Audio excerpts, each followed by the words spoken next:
여러분 그 긴 언약 시리즈의 마지막이 오늘입니다. 67번을 했더라고요. 1년에 52주 아닙니까? 그래서 저희가 1년 넘게 언약을 쭉 달려온 거예요. 그래서 오늘 이렇게 마지막입니다. 사실 언약이 더 많습니다. 약속하신 말씀들이 참 많은데 그 중에서 좀 유명한 것들 위주로, 그리고 또 이스라엘 역사 흐름과 관련된 것 위주로 해서 오늘이 이제 마지막입니다. 오늘 언약을 주시는 장면의 배경은 이렇습니다. 구약 시대부터 하나님께서 이스라엘 백성들과 함께 하셨습니다. 약속 주셨고 약속들이 하나하나 이루어지는 것을 백성들이 봤습니다. 그죠?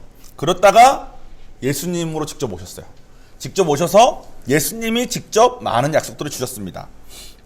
그런데 여러분 구약 시대 때 하나님의 약속으로 주셨던 오실 하나님은, 오실 메시아는 사실 두 가지 모습이었습니다. 한 가지 모습은 왕으로 오시고 심판자로 오시는 모습이었고, 다른 한 가지 모습은 우리의 제물로 오시는 거였습니다. 우리를 위한 제물로. 그러니까 근데 그 많은 약속들 중에 심판자로 오시고 왕으로 오시고 이스라엘 백성을 구원하러 오시는 모습이 한 90% 이상이고, 매 맞고 우리 위해서 돌아가시고 이런 모습으로 오시는 것은 얼마 표현이 안 돼요. 한 두세 줄밖에 안 돼요. 그러니까 이스라엘 백성들이 왕으로 오신다고 했는데 제물로 오신다는 이런 표현들은 뭔지 모르겠다 하면서 이해를 못하겠는 구절, 우리가 다 이해할 수 없는 구절로 넘겼어요. 근데 2000년 전에 오셨던 예수님은 제물로 오신 예수님이었습니다. 그래서 제가 지난번 설교 때 이런 말씀 드렸죠. 이스라엘 백성 입장에서 있을 때 예언이 두 가지가 된 거예요. 왕으로 오실 예수님과 제물로 오신 예수님. 이거를 이스라엘 백성이 이렇게 보면 두 개가 동시에 보이니까 이 두 개를 하나로 합쳐서 생각을 합니다. 근데 90%가 왕이었다고 그랬잖아요. 그러니까 이 사람들은 10%의 이해 안 되겠는 거는 내려놓고 이 왕인 모습으로 기다리고 있었는데, 예수님이 오셨는데 보니까 이분이 하나님이야. 이분이 왕이구나. 이분이 기적도 일으키시고 능력이 많으시구나. 그러면 이분이 우리를 구원하시겠구나. 이분이 로마의 식민지였던 이스라엘 백성들을 자유하게 하겠구나. 이런 생각으로 가득해 있을 때, 실제로는 이 두 개 중에 제물로 오신 예수님이었기 때문에 예수님이 돌아가시기 전에 많은 말씀을 하셨는데, 그 중에 한 말씀이 자기가 이제 돌아가신다는 말씀을 하신 거예요. 그러니까 이스라엘 백성들이 어땠냐면 안 들었어. 어차피 이해도 안 되고, 자기들이 생각하는 거는 하나님은 성품상 말씀하신 걸 다 지키시는 분이신데 갑자기 제물로 돼서 떠나는 얘기를 이상하게 하니까 이건 됐고, 이 왕으로 오셨잖아요. 그래서 언제 우리 구원하실 거예요? 언제 로마 쳐부실 거예요? 이런 생각으로 가득할 때 오늘의 본문 말씀을 약속으로 주십니다. 오늘 본문 말씀을 장로님께서 읽어주시면 감사하겠습니다.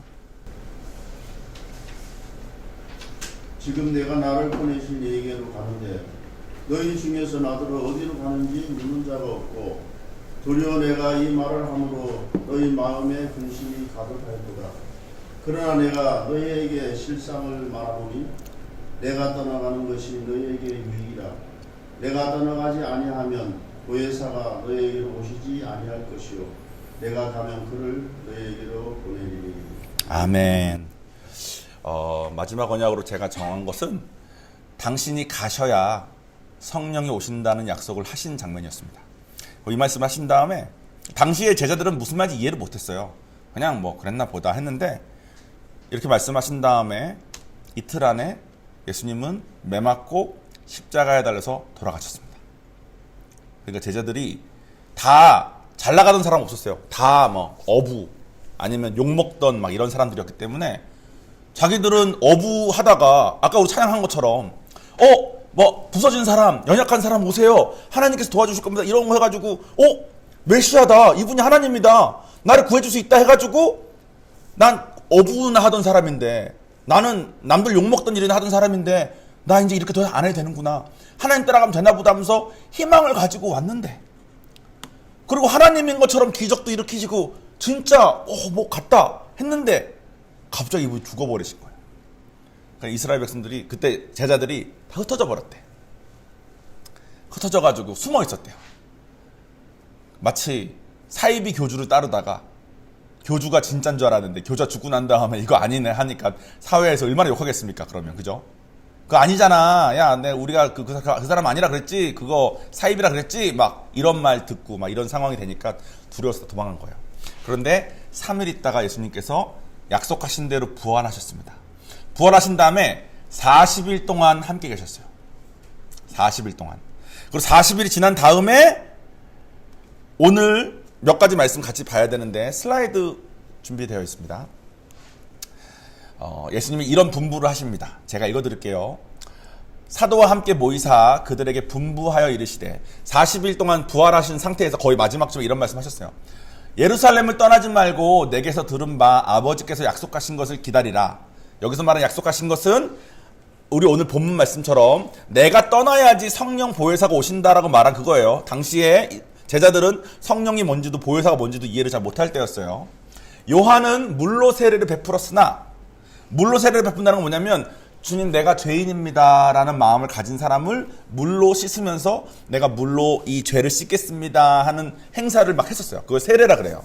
요한이 물로 세례를 준다고 했을 때 많은 사람들이 그 물 세례 받는데 줄을 서서 세례를 받았어. 자기의 죄를 씻고 싶어서, 하나님한테 똑바로 가고 싶어서. 근데 너희는 몇 날이 못 되어 성령으로 세례를 받으리라 하셨느니라 이렇게 말씀하십니다. 이런 말씀을 하시고 그 많은 사람들이 보는 앞에서 구름을 타고 올라가셨어요. 예수님이. 그래서 4절에 예루살렘을 떠나지 말고 기다리라 그랬으니까 예루살렘에 당시에 마가라는 사람이 있었는데 마가가 엄청 부자였답니다. 그래서 마가의 다락방에 막 몇백 명 있을 만큼 큰 다락방에 있는 그런 부자였대요. 마가는 나중에 부자여가지고 막 바울 전도할 때도 막 어쨌든 부자인 티가 좀 나는 사람이에요. 마가한테 마가네 다락방에 다 모여 있었어. 그때 모였던 사람이 한 120명 됐대요. 120명이 모여가지고 일단 예루살렘 떨어진 바 기다리라고 하시고 이분이 승천하셨으니까 일단은 마가 다락방에 모여가지고 다 같이 그냥 기도를 하면서 있었습니다. 10일 동안. 10일 꽤 길어요, 여러분. 다음날 아니야. 10일 동안 그냥 일단 기다리라고 했으니까 기다린 거예요. 다음 슬라이드. 10일쯤 지났을 때 기도하는 중에 갑자기 호련히 하늘로부터 급하고 강한 바람 같은 소리가 있어 그들이 앉은 온 집에 가득하며 마치 불의 혁처럼 갈라지는 것들이 그들에게 보여 각 사람 위에 하나씩 임하여 있더니 영의 눈이 열린 사람들은 볼 수 있는 성령님이 막 임하시는 모습을 본 거예요. 그들이 다 성령의 충만함을 받고 성령이 말하게 하심을 따라 다른 언어로 말하기를 시작하니라. 여러분 인카운터 때 기억나십니까? 인카운터 때 우리는 영의 눈이 아직 띄어지지 못해서 이거를 눈으로 보진 못했지만 실제 우리에게 일어났던 일이 이때 일어난 겁니다. 그리고 이때 일어난 이 장면이 성령 받는 최초의 장면이에요. 이 사건 전까지는 성령 받는 모습은 없습니다. 이때 이후로 성령 받는 게 시작됐고 지금 저희도 인카운터 때 혹은 인카운터 굳이 아니더라도 저도 인카운터 아닐 때 받았습니다. 우리의 마음이 하나님 보시기에 너가 정말 믿는구나까지 믿었을 그때 하나님께서 성령을 선물로 주셨습니다. 구약 때도 성령님 계셨을까요? 안 계셨을까요? 계셨어요. 심지어 하나님께서 최초에 천지를 창조하실 때 창세기에 예수님도 나오고 성령님도 나옵니다. 그러니까 예수님, 성령님, 하나님은 태초부터 함께 계신 한 분이신 것을 믿는 게 삼위일체를 믿는 거예요. 저희 기독교는 삼위일체 하나님을 믿습니다. 이런 교리적인 내용은 나중에 좀 더 자세히 하더라도 그때부터 함께 계신 성령님이 구약시대 내내 외적으로 역사하셨어요. 여러분들도 성령 받기 전에 기도하다가 성령님께서 여러분을 따뜻하게 안아주시는 걸 경험한 적도 있고 성령님께서 기적처럼 여러분을 구해주시는 걸 경험한 적도 있고 아마 그랬을 거예요. 그런 것들이 많이 있습니다. 근데 이 성령 하나님이 우리 안에 들어오시는 첫 번째 순간이 이 순간이에요. 그리고 여기 계신 분들 중에서도 여러분 안에 성령님이 들어오신 분들이 계실 겁니다. 그 사건이 일어나는 첫 모습입니다. 그래서 하나님께서 언약을 주셨을 때 야, 너네들은 나의 택한 백성이야. 나는 하나님의 나라를 나중에 가져올 건데 그 나라를 위한 백성을 내가 준비하고 있는 거야 라고 말씀하셔서 나는 우리가 천지를 창조하신 하나님의 백성이 될 수 있는 길이 있나 보다라고 생각을 했는데 예수님이 오셔서 백성 레벨이 아니라 내 자녀가 되는 거야. 너네가 나의 자녀가 되는 거란다.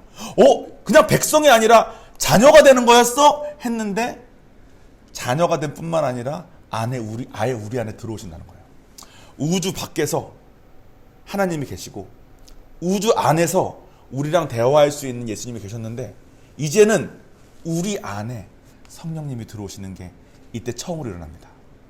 그리고 이때 이후로 다시 오신다고 하셨잖아요. 예수님이 다시 오신다고 하셨던 그날까지 아직 안 오셨어요. 다시 오신다고 하신 그날까지 많은 사람들에게 저희가 이제 언약시를 끊은 다음에는 아직 시리즈 이름은 안 정했는데 성령을 받은 다음에 이 사람들이 어떻게 살게 됐는지를 하나하나 보는 시간을 가질 거예요. 그래서 예수님 돌아가신 뒤에 이스라엘 역사들을 쭉 배우면서 믿는 사람들이 어떻게 삶을 살았는지에 대한 걸 배우게 될 겁니다. 그때의 모습이 지금까지 온 거예요. 저도 예수 믿고 웬 은혜로 예수 믿고 성령 받아서 이렇게 여러분 앞에 서 있는 겁니다. 저는 여러분 앞에 설 성격이 못 됩니다. 저는 뭐 좋아하냐면 누군가 앞에 있을 때 뒤에서 저렇게 말하면 안 되지 이런 거 좋아하는 사람이에요. 전 잘 못하면서 남 이렇게 이런 거 판단하는 거 좋아하는 사람인데 그러니까 판단 같은 거 안 하는 사람은 신경 안 쓸 텐데 저는 판단을 하는 사람이니까 저는 여기 앞에서 말할 때 여러분들이 다 저를 판단할 거라고 생각하고 서 있습니다. 내가 판단하는 사람이니까. 여러분은 그런 마음 없을 거 알아요. 근데 제가 그런 사람이니까. 그러니까 제가 여기 서 있는 게 얼마나 불편하겠어. 판단할 거라고 생각하고 서 있으니까. 그러니까 저는 남 앞에 서는 거 원하지 않는 사람이에요. 근데 제가 성령 받고 좀 이따 나오겠지만 성령님 덕분에 많이 변했습니다. 예전에는 저는 비교하는 거 좋아하고 판단하는 거 좋아하는 사람이었기 때문에 누구 앞에 있다가 누군들 나보다 조금이라도 잘난 사람이면 그 사람 앞에 있는 게 불편했어요. 그 사람이 나를 판단할 것 같아서. 실제로 그 사람 나한테 별 생각 없더라고. 근데 제 생각에는 막 그랬던 사람이어가지고 사람들도 안 만나고 사람들 눈도 잘 안 쳐다봤습니다. 저는 지금 예수 안 만났으면 고시원 같은 데서 우리 가족도 안 만나고 설 추석 때 엄마 전화 오셔서 정원아 설에는 그래도 한번 보자. 아니, 괜찮아요. 저 잘 살아있어요. 하고 끊는 아마 이런 삶을 살았을 사람 같아. 고시원에서 라면이나 먹으면서 그러니까 고시원 라면 먹는 삶을 폄하함이 아니라 그 삶이 안타까움이 있잖아요. 근데 저는 그 삶 말고 다른 삶을 못 살았을 것 같아.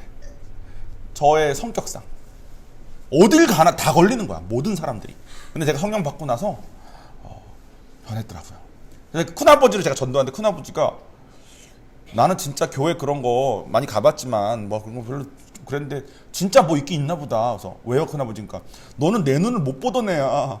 그런 내가 지금 나를 내 눈을 똑바로 보고 따박따박 말하는 거 보니까 너가 진짜 변했네 이러시더라고. 아마 여러분들 중에도 성령 받고 변하신 분들 많이 계시지 않습니까? 근데 그게 어떻게 일어나는 건지에 대해서 오늘 조금 얘기를 해보겠습니다. 어쨌든 지금 이 본문은 오늘 하신 그 약속하신 지 돌아가시기 전에 했으니까 한 13, 14일 정도 뒤에 약속이 이루어지는 장면이에요. 그리고 인류 역사상 처음으로 성령님이 우리 안에 들어오시는 장면입니다. 저희가 이제 성령 받은 성도들의 시리즈를 할 때 이 장면을 다시 분석하고 어떤 일이 일어난 건지 얘기를 할 겁니다. 오늘은 무슨 얘기를 할 거냐면 그래서 그럼 성령이 뭐냐? 이게 좀 어렵잖아요. 성령이 뭔지. 그리고 사실 신학자들이 성령에 대해서 막 공부하시고 하시는데 사람이 분석할 수 있는 범위 넘어서의 개념인 것 같아요. 왜냐하면 영이라는 거는 하나님에게만 있는 겁니다. 그래서 하나님이 주셔야지만 돼요. 그리고 하나님은 그 영이라는 것을 천사와 성경에 따랐을 땐 천사와 인간에게만 줬습니다. 그 영의 특성 중에 예전에 했지만 한 가지는 영원히 존재한다는 특성이 있어요. 그래서 천국에서 영원히 존재하건 지옥에서 영원히 존재하건 우리 영원히 존재하는 존재가 된 거예요. 그래서 여러분 중에 강아지 키우시는 분 계시지 않습니까? 너무 예쁘고 강아지. 그리고 그런 말 하신 분 계십니다. 죽어서도 얘랑 같이 천국 갈 거라고. 근데 제가 이해하고 있는 신학상으로는 불가능할 겁니다. 왜냐하면 강아지에게는 영을 주지 않으셨거든. 천사에겐 영을 주셨습니다. 천사 중에 3분의 1이 하나님 섬기기를 거부하고 타락해서 악한 귀신이나 사탄 같은 애들이 된 애들도 영적인 존재이기 때문에 얘네들이 장난쳐서 무당들도 있고 막 이런 것도 있는 거고 걔네들도 영을 존재할 거고 그런 세계가 있는데 과학적으로 분석하기 어려워요. 어떻게 그 영적인 것을 우리가 과학적으로 분석을 하겠습니까? 그래서 성경에 나온 걸 근거해서 우리가 영이란 건 이러이런 건가 보다. 그리고 이러이런 것이 성령을 받은 사람에겐 일어날 수 있겠구나 정도는 알고 있으면 좋겠다는 생각으로 오늘 설교를 준비했습니다. 다음 슬라이드 하나 보여주시겠습니까? 첫 번째로 성령님은 영이십니다. 제가 오늘 말씀을 읽어드릴게요. 요한복음 16장 12절 13절 말씀에 내가 아직도 너희에게 이를 것이 많으나, 예수님 말씀하시는 거예요.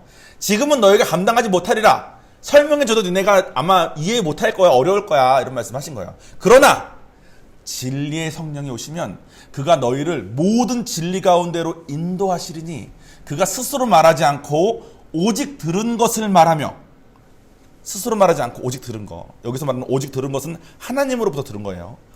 장래 일을 너희에게 알리시리라. 이 말씀은 이렇게 생각하면 됩니다. 여러분, 요즘 삼성, LG 텔레비전 진짜 멋있지 않습니까? 진짜 크고, 근데 그 진짜 크고 진짜 멋있는 TV를 집에 딱 사놔서 틀면 어떻게 됩니까?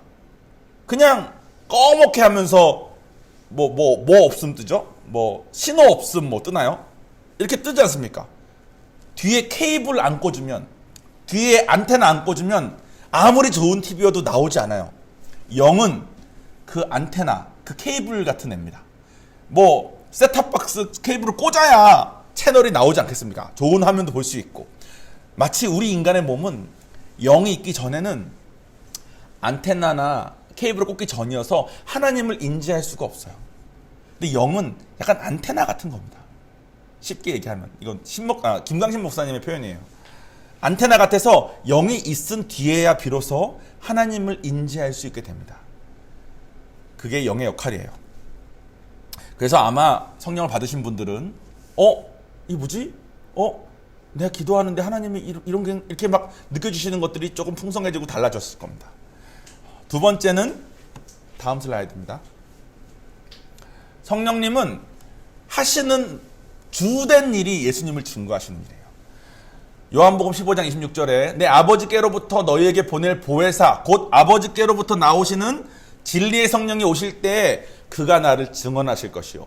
이 말은 무슨 말이냐면, 아까는 안테나예요. 그래서 하나님을 인지하는 걸 시작했어요. 두 번째는 뭐냐면 예수님을 증거하는 일을 계속 하시기 때문에, 안테나 꽂힌 다음에 꽂힌 안테나로 계속 예수님이 하나님이신 것을 증거하기 때문에 예수님을 부정하는 게 거의 불가능해집니다. 성령 받은 다음에 교회를 안 나올 수는 있어요. 근데 교회 안 나와도 마음속에 예수님이 하나님인 거는 이게 안 없어져. 괴롭습니다, 여러분. 저는 예수님을 부정하고 예수 믿는 사람을 무시하던 교만한 사람이었기 때문에 성령 받고 나서 다음날 느낀 최초의 괴로움은 그동안 내가 무시했던 이 모든 것이 진짜였구나. 내가 엄청난 죄를 짓고 살고 있었구나 깨달아지는데, 이것을 인지하는 거 너무 괴롭더라고요. 제가 몇 번이나 말씀드리지 않습니까? 저는 아집이 너무 심한 사람이기 때문에 제가 생각하고 있던 다른 것을 잘 못 듣는 사람이에요. 그래서 누가 설명해도 내 생각으로 다르면 못 듣습니다. 난 모르겠는데? 근데 이랬던 사람이 갑자기 성령 받고 나서 예수님을 인지하는 걸로 그냥 열려버리더라고. 그러니까 이게 다 진짜였구나. 어떡하지 나 이제? 나 그동안 내가 어떤 짓을 하고 산 거지? 막 이런 마음, 이런 게 막 엄청 생기더라고요.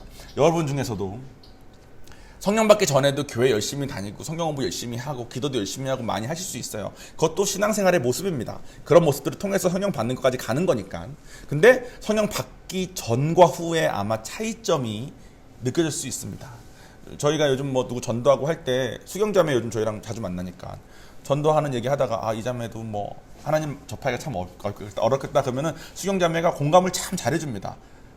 하나님 믿고 하기 어려울 거라고. 왜냐면 자기가 되게 어려웠었거든. 근데 수경자매도 성령 받고 나서 이게 완전 달라진 거죠. 왜냐면 성령님이 예수님을 증거하는 일을 계속 하니까. 마지막 한 가지 더. 성령님이 하신 역할은 슬라이드 한번 열어주세요. 성령님이 하신 역할은 되게 많은데 세 가지만 오늘 준비했습니다. 우리를 변화시키기 위해서 계속 일하십니다. 요한복음 14장 26절에 보혜사 곧 아버지께서 내 이름으로 보내실 성령, 그가 너희에게 모든 것을 가르치고 내가 너희에게 말한 모든 것을 생각나게 하리라. 이 말은 무슨 말씀이냐면, 성령 받기 전에는 성경책을 읽어도 이게 뭔 말인지 잘 이해가 안 돼요. 알긴 알았어도 내 마음대로 해석해. 그래서 성경 이런 거구나 하면서 성령을 안 받은 채 신학자가 되신 분들도 많습니다. 성령을 안 받은 채 목사님 하시는 분들도 많아요. 그분들은 자기 머리로 이해한 하나님을 전하겠죠. 틀렸다고 말할 수 없어요. 하지만 성령님을 받으면 성령님이 이 성경의 저자 아닙니까? 성령님이 하나님이시니까. 그러니까 성경책이 이해되는 게 달라지고 또 무엇보다도 우리 삶 속에서 자꾸 깨닫게 하십니다. 이 예는 뭐가 있냐면 저는 자꾸 제 얘기를 하니까 좀 부끄럽는데 저 원래 그런 부서진 사람이에요. 여러분 제가 멀쩡한 척 보일 수 있지만 아닙니다. 저 하나님 막연하게 진짜 별로인 사람이었어요. 저는 깔끔한 거 좋아합니다. 차 운전할 때 아이스크림 먹다가 차를 타면 먹고 난 다음 다 한 다음에 이제 막대기 손잡이는 괜찮은데 위에는 이렇게 아이스크림 묻어있지 않습니까? 이거를 휴지에 싸서 차에 넣어놓는 게 싫었어요. 그래서 저는 어떻게 했냐면 타기 전에 다 먹습니다. 그 다음에 내가 이걸 아무데나 버리는 거를 남들이 보면 저를 욕할 거 아닙니까? 그래가지고 차문을 열고 닫을 때 툭 던지고 닫았어요. 그러면 마치 종원이가 떨어뜨리는 거 모르나 보다, 실수로 떨어뜨렸나 보다, 이 상황을 제가 만들고 항상 출발했습니다. 그래서 제 차가 있었던 자리에서 떠나고 나면 제 차 옆에 쓰레기가 있게, 제 차에 쓰레기 있는 거 싫어서. 얼마나 못됐습니까? 그래서 저는 항상 문 닫을 때 이렇게 싹 버리고 이렇게 닫았어요. 그리고 출발해, 빨리 출발해. 그러면 쓰레기가 내 차에 안 생겨서 좋아. 물론 결혼한 다음에 저희 와이프는 쓰레기 있는 거 잘 모아서 차에 넣더라고요. 난 너무 싫은 거야, 처음에 막 결혼했는데. 아니, 쓰레기 차를 들고 내리든가. 아니, 왜 이걸. 어쨌든. 저는 그런 사람입니다. 근데 성령 받고 나서 똑같이 먹고 닫았는데 갑자기 마음에 예수님께서 가르치신 게 생각나게 하신 것처럼 정원아, 이거 아니잖아. 그러니까 내 마음에, 성령 괜히 받았나. 막 이런 생각이, 하나님 5일 동안은 같이 계시고, 이틀은 저에게 자유시간 좀 주셔야 될 것 같다고. 너무 힘들다고. 이런 말을 할 만큼. 제가 아는 한 분은 스타벅스에서 커피를 사시면, 커피를 한 잔 사가지고, 냅킨 이렇게 있지 않습니까? 스타벅스 냅킨이 스타벅스 글씨도 예쁘게 써있고, 빳빳하고 좋아요. 이걸 딱 들고 차에 딱 넣어놓으면, 한 장 한 장 뽑아쓰기도 되게 좋습니다. 그러니까, 그냥 가져오는 걸 훔치는 거지만, 한 잔을 산 다음에, 냅킨을 가져올 때, 사실 한두 장이면 되는데 이만큼씩을 가져가는 거야. 왜 이만큼 가져가냐고 누가 말도 안 할 뿐더러 자기는 이유가 있어. 이걸 다 쏟으면 이만큼 필요할 거 아니냐. 이런 마음으로 휴지가 떨어지면 스타벅스에 가서 한 잔 사고 이만큼 가져와서 차에 넣어놓고 이런 삶을 살았대요. 근데 성령 받고 나서 잡았는데 마음에 하나님께서 이거 아니잖아. 그래서 한 장만 가져오면서 이거 이런 생각을 했대요. 저희 사모님은 성령 받은 다음에 자동차로 가면서 맥도날드 주문할 수 있지 않습니까? 주문하고 햄버거를 2개 시켰는데 나와서 열었는데 햄버거가 3개 들어있더래. 직원 실수로. 그때 자기가 실수했네. 근데 네 실수잖아. 어쩔 수 없지라는 마음 들었는데 갑자기 성령님이 자기 마음속에 너 지금 여기 하나 들어있었으면 따지러 갔었을 거잖아. 그러시더래. 3개 들어있으니까 그냥 가잖아. 너 이거 아니지 않냐고. 사모님이 그거 들고 가서 그 사람한테 다시 주면서 내가 성령을 받긴 받았구나 했대요. 그런 성령님의 인도하심이, 역사하심이 있습니다. 매일매일 여러분을 위해서 매일매일 마음에서 일하실 거예요. 그런데 우리의 손을 묶어가지고 쓰레기를 못 버리게 하거나 손을 묶어가지고 냅킨을 못 가져가게 하거나 하지 않으셔. 우리 마음에 알려만 주셔. 근데 우리가 에이 몰라 그래 버려, 에이 몰라 가져가 하면 어떻게 하실까요? 그냥 안타까워 하시면서 그냥 계셔. 그리고 다음에 또 말씀 주시고 계속 하면 말씀을 아예 안 주셔. 그냥 기다리셔. 그러면 내가 의아합니다. 요즘 왜 아무 말씀 안 주시지? 요즘 왜 나한테 찔림이 없지? 그러면 성령님이 지금 나 좀 내버려 두시나 보다. 나를 내버려뒀을 때 미안함 때문에 돌아오게 하는 게 제일 좋으면 그때는 그 방법으로, 나에게 찔림을 줘서 내가 하게 하시는 게 제일 좋으면 그때는 그 방법으로 매일 일하십니다. 지금도 일하세요. 지금도 여러분 안에 성령님 계신다면 성령님이 지금 일하십니다. 지금 여러분의 상태에 가장 알맞은 그 방법으로 하나님의 지혜가 우리의 삶을 하루하루 이끄십니다. 근데 우리 안에는 많은 상처들이 있어요. 내가 성령님 무슨 감동 줘도 나 저 사람 못 봐. 성령님 무슨 감동을 줘도 나 이건 안 돼. 이런 것들이 있는 사람들이 있습니다. 저도 있어요. 그런 것들이 있으면 성령님께서 역사하시기가 참 어렵습니다. 그래서 어렸을 때 학대받은 아이들이나 뭐 경제적으로 너무 큰 어려움을 겪었던 분이나 육체적으로 너무 어려움을 겪었던 분이 있으면 그 부분만큼은 성령님이 무슨 감동도 안 하십니다. 그런 것들로부터 나올 수 있는 프로그램이 1월 말에 있는 프리덤이라는 프로그램입니다. 여러분 다 오셨으면 좋겠어요. 잠깐 프리덤 광고가 됐는데 김광식 목사님 참 대단하시지 않습니까? 인카운터라는 프로그램을 통해서 성령님을 만나기 위한 프로그램을 짜시고 프리덤이라는 프로그램을 통해서 성령 받은 뒤에 우리가 신앙생활을 할 때 맨날 넘어지는 그 부분을 다룰 수 있는 프로그램도 만드시고 그 다음에 하나님이 사랑이시라는 걸 하기 위해서 IGL이라는 프로그램도 만드시고 대단하세요. 어쨌든 마무리 짓겠습니다. 여러분 구약 성경에 보면 하나님께서 거하시는 곳이 하나님의 성전으로 있어 왔습니다. 그래서 지금도 구약 시대를 믿는 유대인들은 하나님의 성전을 되찾기 위해서 이슬람 민족하고 싸우고 막 이렇게 막 열심히 살고 있어요. 근데 하나님이 거하시는 곳이 성전이면 우리 안에 성령 하나님이 거하시면 우리가 곧 여러분 다시 하나님이 거하시는 곳이 성전입니다. 그리고 예전에는 언약궤 이런 곳에 하나님께서 거하셨어요. 성막 이런 데 지성소 이런 데 거하셨어요. 하나님이. 그래서 그 장소가 신성한 곳으로 성전으로 여겨지고 그 성전을 향해 사람들이 다 와서 예배를 드렸습니다. 근데 예수님이 오신 뒤에 10일 뒤에 성령님께서 우리 안에 내주하시는 게 시작됐어. 자, 하나님이 계시는 곳이 성전이에요. 근데 우리 안에 성령님이 계신답니다. 그럼 우리가 곧 성전입니다.